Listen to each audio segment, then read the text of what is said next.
Hello everyone, कैसे हैं आप सब लोग। Welcome back to ICT virtual classroom Dehradun. मैं निखिल राणा, क्लास 9th का अपना मैथ्स का टॉपिक जो हमारा ट्रायंगल से उसको कंटिन्यू करेंगे। तो जैसे कि आपने प्रीवियस क्लास में देखा, हमने कुछ क्वेश्चंस किए थे और उसके हमने बेस पे भी काम किया अपनी प्रीवियस क्लास में इस ट्रायंगल के।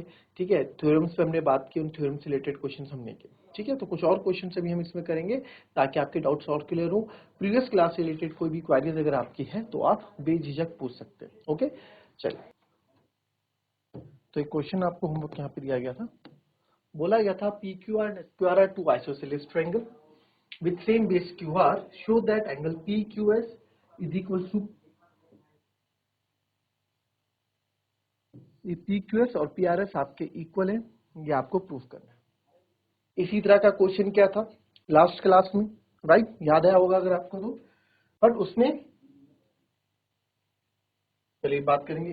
ठीक है, इन तरह के आइसोसेलेस ट्रायंगल बेस हमने क्वेश्चन किए थे, उसकी बात मैं भी कर रहा हूँ। तो सेम बेस है। ठीक है, अच्छा यहाँ पे नहीं किया क्वेश्चन हमने, ठीक है, दूसरी जगह किया था। तो अब इसमें देखें, बहुत इजी है, आप लोगों ने कर भी दिया होगा क्वेश्चन। तो गिवन क्या है, इसमें गिवन लिख लेते हैं।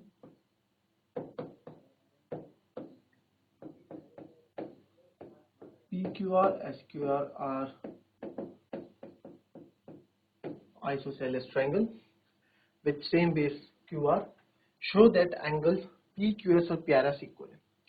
तो पी क्यू एस और पी आर एस इक्वल है, same base Q R same base है इनका।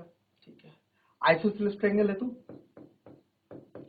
पी क्यू पी आर के बराबर होगा and Q S R S के बराबर होगा। ठीक है, तो यार एंगल पी क्यू एस मुझे पूरा लेना है, एंगल पी आर एस मुझे पूरा लेना है, और जो मुझे गिवन दिया है ये ऐसे ऐसे गिवन दिया कि किस तरीके से मैं इसमें काम करूं। तो हमने सोचा यार इन दो ट्रायंगल को मैं कॉन्ग्रुएंट प्रूव कर दूं, तो ये ट्रायंगल इसके इक्वल हो जाएगा, ये इसके इक्वल हो जाएगा। तो इसको इक्वल करने का क्या फायदा देखेंगे भी, देखेंगे। इसको नाम दे दो 1 2 3 4 हम दे देते हैं ना। चलिए कॉन्ग्रुएंसी से स्टार्ट करते हैं, बाकी जो होगा देखते रहेंगे। चलिए करेंगे इसको कॉन्ग्रुएंट प्रूफ।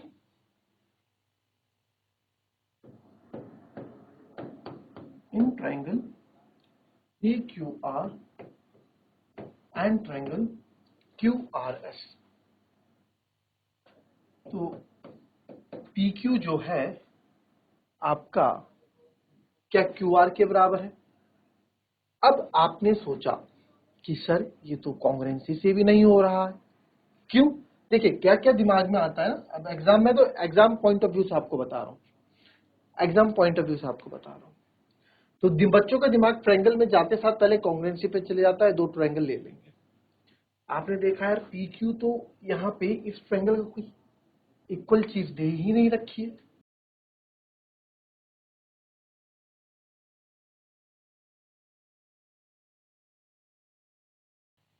ठीक है, तो अब यहाँ पे देखें तो सर इससे तो बात नहीं बन रही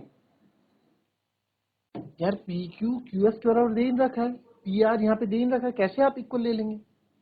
ओके, हाँ, अगर आपको ये बोला जाता कि क्यू आर बाइसेक्ट कर रहा है इनको, तो आप दो ट्रायंगल लेते, क्योंकि इक्वल प्रूफ करना था ना, एंगल 1 एंगल 2 इक्वल प्रूफ करने थे, तो इन दो को कॉन्ग्रुएंट प्रूफ करते तो इक्वल हो जाते। बट आपको एंगल को ये इक्वल नहीं करना प्रूफ, ये इक्वल नहीं करना, हमें पूरा ही एंगल ये वाला एंगल इसके बराबर करना है। तो वापस गिवन में आते हैं कि ये दो आइसोसेलेस ट्रायंगल दे रखे हैं। आइसोसेलेस ट्रायंगल दे रखे मतलब तो है तो ये दो साइड्स इक्वल। तो हमें एक चीज याद आनी चाहिए आइसोसेलेस ट्रायंगल के नाम से, कि आइसोसेलेस ट्रायंगल में जब दो साइड्स इक्वल होती है तो उनके अपोजिट एंगल्स भी इक्वल होते हैं। याद आई ये बात, प्रॉपर्टी पढ़ी है हमने। तो चलिए यहां से शुरू करते हैं। तो पहले लेंगे in triangle P Q S. Sir जो पी क्यू है वो आपका क्यू आर के बराबर है। पी क्यू जो है, सॉरी पी क्यू आर ना, पी क्यू जो है आपका क्यू आर के बराबर है।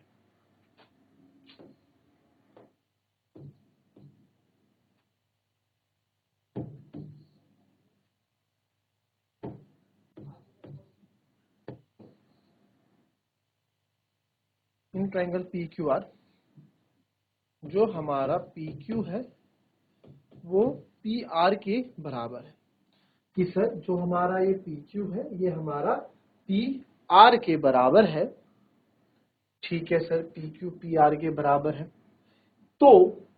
तो मैं कह सकता हूं therefore angle 1 is equals to angle 2, angle 1 is equals to angle 3। Reason दे दो, आइसोसेलेस ट्रायंगल।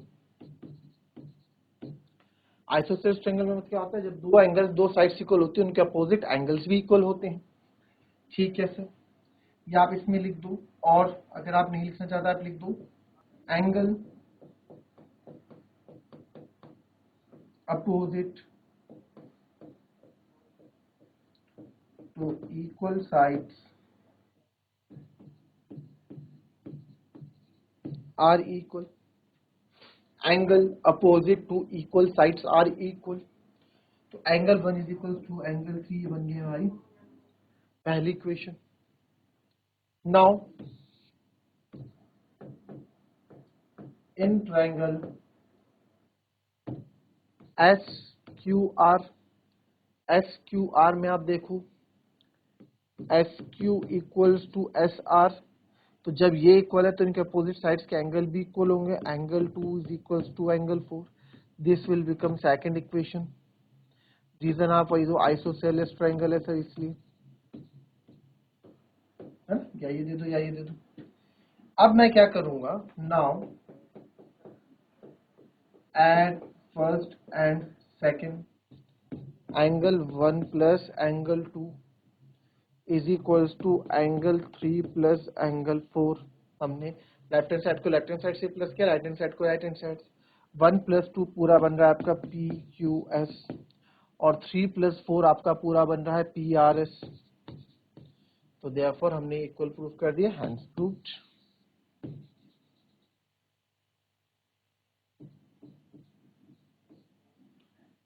ठीक है, कॉपी कर लें।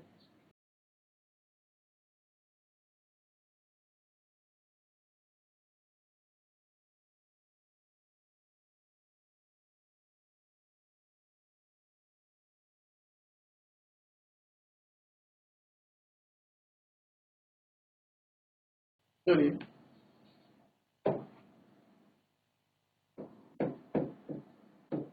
ABC is an isosceles triangle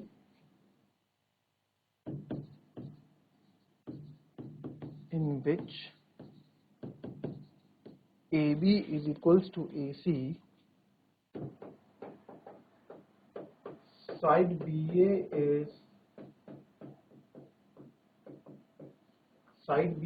is produced to D such that AD equals to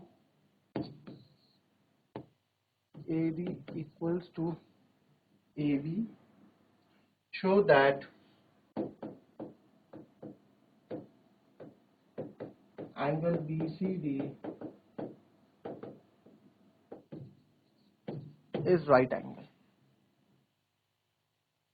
Show that angle BCD is right angle. ठीक है, तो ABC एक आइसोसेलेस ट्रायंगल है। क्वेश्चन के अकॉर्डिंग फिगर बनाया जाए तो फिगर बना देते हैं कि ABC एक आइसोसेलेस ट्रायंगल है। A B in which AB और AC इक्वल है। साइड BA, जो साइड BA है उसको प्रोड्यूस किया गया पॉइंट D तक, तो हम इसको प्रोड्यूस कर देते हैं कोई पॉइंट D तक, और इस तरीके से प्रोड्यूस किया कि जो ये AD है ये इस AB के बराबर होगा। ठीक है, तो दैट मीन्स ये तीनों साइड आपस में बराबर होगी। शो दैट एंगल BCD, यानी कि ये जो BCD आपका यहां बन रहा है ये एक राइट एंगल है, ये आपको प्रूफ करना है। ठीक है, BCD आपका एक राइट एंगल है, ये आपको प्रूव करना है कि जो BCD बन रहा है ये एक राइट एंगल है। ठीक है, तो कैसे करेंगे, किस तरीके से करेंगे BCD राइट एंगल प्रूफ, आप क्या स्ट्रेटेजी आपकी रहने वाली है, जरा बताएं मुझे, सोचें इसमें।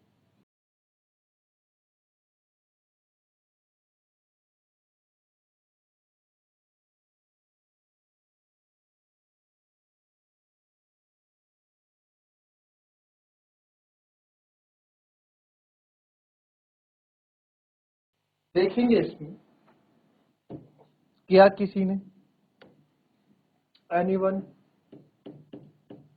किसी का आंसर आया, नहीं आया।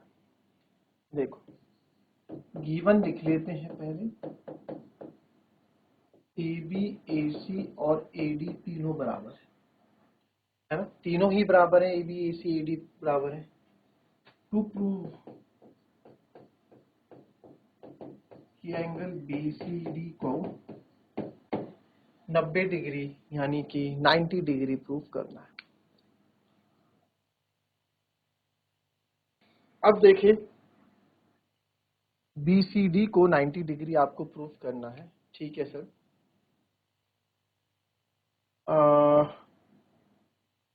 चलिए कैसे करेंगे BCD को आप 90 डिग्री प्रूव, बताएं। अगर आप सोच रहे हैं कि सर ABC को हम एंगल B और एंगल C इक्वल लिख देते हैं, सोच रहे हो, और एंगल D और ये भी इक्वल है, ठीक है, एंगल C दो दो हो गए, तो इनका नामकरण कर देते हैं। 90 डिग्री प्रूफ करना है तो मैंने क्या बताया है, दोनों का सम 180 के आसपास हो तो हो जाता है, पैरेलल लाइन प्रूफ करना हो तो 90 डिग्री प्रूफ हो जाता है, पैरेलल लाइन का यूज होना चाहिए, बट यहाँ पैरेलल लाइन कहीं बन नहीं रही है। तो अगर मैं इन दो ट्राइंगल को कॉन्ग्रुएंट भी प्रूफ करने का सोचता हूं तो उससे क्या ही हो जाएगा, क्या हो जाएगा, अगर मैं कॉन्ग्रुएंट प्रूफ कर देता हूं तो उससे क्या होगा, रहेगा राइट एंगल ट्राइंगल, आप 90 डिग्री नहीं प्रूफ कर पाओगे कॉन्ग्रुएंसी से, तो क्या ही रहेगा, आइसोसेलेस ट्राइंगल यहाँ पे कहीं ना कहीं नजर आया, तो यानी कि सिर्फ साइड वाला एंगल काम करते हैं, जरा क्या उससे काम बनता है हमारा 2 3 और 4। तो चलिए एक बार देख लेते हैं, इन ट्राइंगल ABC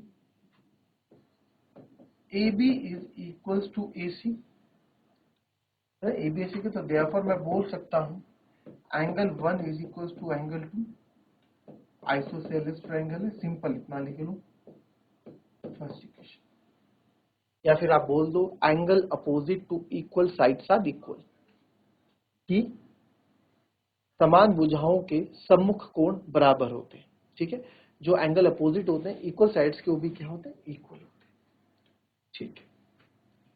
फिर फर्स्ट इक्वेशन मान लेते हैं, नाउ ट्राइंगल ले लेता हूं ADC या ACD, AD और AC भी इक्वल है,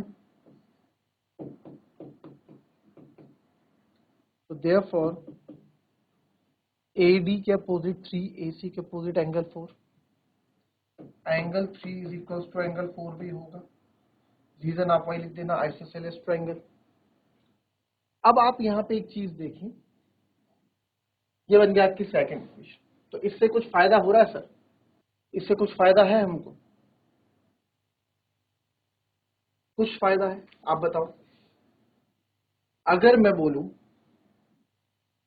क्या कर सकते हैं, अब आपको 2 और 3 को 90 डिग्री लाना है, समझ रहे हो, 2 और 3 को आपको 90 डिग्री लाना है, तो सर अगर हम बोलें यहां पे क्या करोगे बताओ, देखो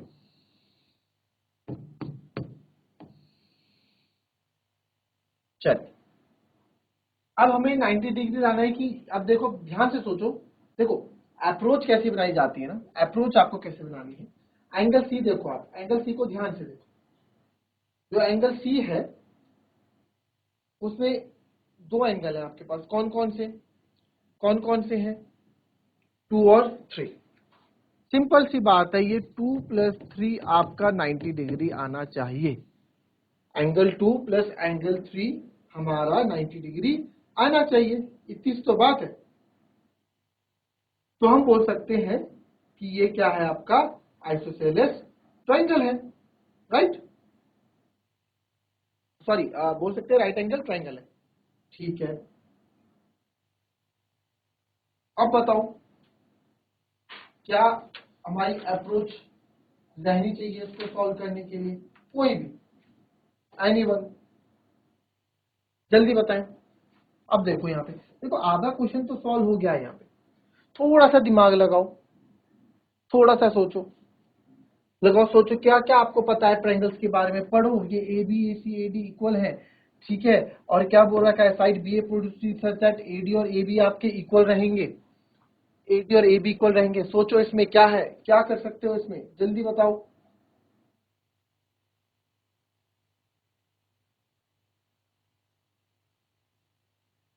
सर इनको इक्वल कर दो। क्या अगर आप इनको चलो सारे सारे पर्सपेक्टिव आपके सामने देख लेते हैं। सर जैसे इससे पहले ऐड 1 एंड 2 क्या था ना, अभी भी ऐड 1 एंड 2 कर दो। ठीक है जी, कर लेते हैं। तो एंगल 1, सिंपल एंगल 1 + एंगल 3, क्या करूंगा मैं? अब देखना, समझना आप कहां आप लोग फंसते हैं। और एंगल 2 + एंगल 4, हम यही कर रहे हैं। मैंने आपको क्या लिख के दिया था? मैंने आपको लिख के दिया था 2 और 3 साथ में आने चाहिए। मैंने आपको लिख के दिया था कि 2 और 3 साथ में आने चाहिए। तो आप उसको इस तरह से यहां पे लिखो। देखो ये आपके लिए आसान होगा, ठीक है, आपके लिए ही आसान होगा, आपके लिए ही मैं इसमें पॉइंट बना रहा हूं। अगर एंगल 1 आपका एंगल 2 के बराबर है, या एंगल 2 आपका एंगल 1 आप बोल सकते हैं, अगर हम बिल्कुल ऐसे देखें, ए बी ए सी के बराबर है, तो ए बी के अपोजिट एंगल 2, अगर ए बी के अपोजिट एंगल 2 आएगा, ए सी के अपोजिट एंगल 1 आएगा, ठीक है। अगर मैं ट्रायंगल ए सी डी देख रहा हूं, तो ए सी डी के, ए सी डी है ना, तो ए डी के अपोजिट आप देखो, ए डी के अपोजिट एंगल 3 आएगा, तो एंगल 3, और ए सी के अपोजिट एंगल 4 आएगा, तो एंगल 4। अगर तरीके से लिख के चलेंगे जो हमें पता है, तो आपको दिक्कत नहीं आएगी, तब आपको इतना सोचना नहीं पड़ेगा, तब आप डायरेक्ट कर देंगे, आपका हो जाएगा। क्या क्या मैंने समझे? इन ट्रायंगल एबीसी ट्रायंगल में ए बी ए सी के बराबर है ना, तो ए बी ए सी के बराबर है, तो आप ए बी के अपोजिट कौन सा है? एंगल 2 है, तो यहाँ एंगल 2 लिखोगे। कायदे से लिखा ये जाता है, ठीक है, वो तो हम लिख देते हैं, ये कोई फर्क पड़ता नहीं, इसलिए हम लिख देते हैं। तो बट ऐसा नहीं है बच्चों, ठीक है। आपको तो अगर ढंग से लिखना है तो आपको कोई दिक्कत नहीं आएगी, ढंग से अगर आप रूल फॉलो करके लिखोगे। तो मैंने 1 2 किया, angle 2 + angle 3 is equals to angle 1 + angle 4। अच्छा, ये आ गया सर। तो इससे क्या ही फायदा हमें हो जाएगा, इससे क्या ही फायदा आपको हो जाएगा, वो यहाँ पे पूछ रहे हैं। अच्छा, इससे क्या हो जाएगा सर? इसको करके क्या हो जाएगा? वह इसमें 80 कैसे आएगा? इसमें 80 कैसे, अगर इसको 90 लाना हो तो इसको 90 कैसे लाएंगे बताओ? आप कुछ दिमाग लगाओ।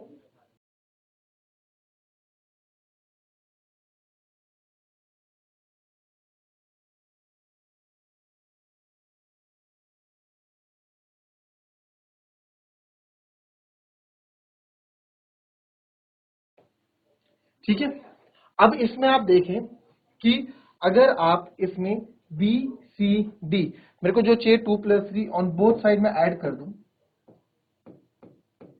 Adding angle B C D on both side, हमें अपना आंसर लाना है ना, दोनों साइड में बी सी डी ऐड कर दूं, यानी कि अगर मैं, ये तो ट्वाइस हो जाएगा, twice of angle 2 + angle 3 is equals to angle 2 + angle 3 + angle 1 + angle 4, ठीक है। तो इससे क्या आपको, अब इसमें देखो, एंगल 1 एंगल 2 एंगल 3 एंगल 4, क्या ये, इसका दूसरा तरीका भी है, वो मैं आपको कल बताऊंगा। ये बहुत इजी तरीका है, ये वाला तो बहुत इजी तरीका है, ठीक है, इसमें आंसर लाने से मतलब हमें twice of angle 2 plus angle 3। जो मैंने आपको क्वेश्चन स्टार्ट करने से पहले बताया था, हमारा मेन एम है कि 2 प्लस 3 को 90 डिग्री लाना है, बात खत्म। ठीक है, उस पर वर्क कर रहे हैं। तो मैंने देखा इधर 1 2 है, 1 4 है, इधर 2 3 नहीं है। अगर ये 2 3 इधर आ जाता तो 1 2 3 4 इस पूरे क्या है, सम ऑफ ट्राइंगल है। देखा जाए तो एंगल बी, एंगल डी और एंगल सी 2 और 3 को मिलके मिल रहा है। इनका सम, तीनों एंगल के ट्रायंगल के तीनों एंगल का सम कितना होता है, 180 डिग्री होता है। वो यूज कर लूंगा। तो इस पूरा आप देखो 1 2 3 4 180 डिग्री है सर। लिख सकते हो angle sum property of triangle, angle sum property of triangle लिख सकता हूं मैं ऐसे। जी सर। तो जब देखें यहां से 2 से कट गया 90 डिग्री, तो एंगल 2 प्लस एंगल 3 आपका 90 डिग्री आ गया। दैट इज 2 और 3 क्या मेरा एंगल बीसीडी ही है। तो बीसीडी को मैंने 90 डिग्री प्रूफ कर दिया। मैंने क्वेश्चन शुरू होने से ही पहले आपको बोल दिया था, आपका फोकस रहेगा 2 प्लस 3 को 90 डिग्री लाने में। ठीक है, तो आपने देखा 1 4 यहाँ है सर, 1 4 है। अगर ये 2 3 भी आया था तो angle sum property of triangle लगती। ये हमने दिमाग में सोच के क्या क्या, adding BCD on both side क्या, या फिर एंगल 2 प्लस एंगल 3 को दोनों साइड ऐड किया, कुछ भी आप बोल सकते हैं। ठीक है, so that's all for today. कल इस क्वेश्चन को दूसरे तरीके से भी, मेथड से मैं आपको बताऊंगा। ठीक है, जिसको समझ में नहीं आया, जिसको और लॉजिकल जाना है और थिंकिंग आपको इसमें स्ट्रॉन्ग करनी है, तो उस बेस उसका आंसर, अदर सॉल्यूशन मैं आपको कल अपनी नेक्स्ट क्लास में बताऊंगा। तब तक के लिए be happy, be healthy and be safe. Thank you and have a nice day.